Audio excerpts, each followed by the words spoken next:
Hello, আসসালামু আলাইকুম। আশা রাখি সবাই ভালো আছেন। অনেকদিন পর একটা ভিডিও দিলাম। আসলে ব্যস্ততার কাজের মাঝে থাকি, সেই জন্য আসলে ভিডিও দেওয়া হয় না, ভিডিও করার সময়ও পাই না।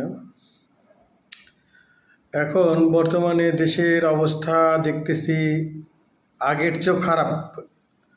কারণ আমি যদি রেমিটেন্স বিদেশ থেকে বাংলাদেশে আনি, সেই জায়গায় রেমিটেন্সের উপরে 7.5% ট্যাক্স কাটতেছে বাংলাদেশে, ব্যাঙ্কগুলা।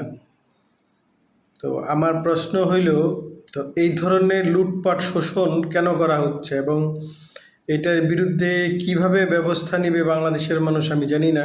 কারণ আমি একা এটার ভুক্তভোগী। তো বাকিরা কিভাবে আসলে আন্দোলন করবে, আর আন্দোলন করে কি জান দিয়ে দেবো এই দেশে? কারণ এই দেশে তো বিচার ব্যবস্থা বলতে কিছুই নাই। তো আমাদের এই 7.5% অতিরিক্ত ট্যাক্স কাটার টাকাটাই কিন্তু আমাদের বিরুদ্ধে ব্যবহার করা হয় শোষণ করার জন্য।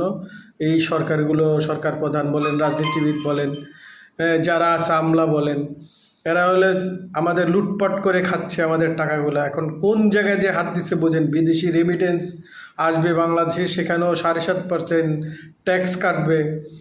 তো ব্যাংকের ভুয়া একটা কি কাগজ সার্কুলার ধরায় দিচ্ছে, আমাকে ধরায় দিল।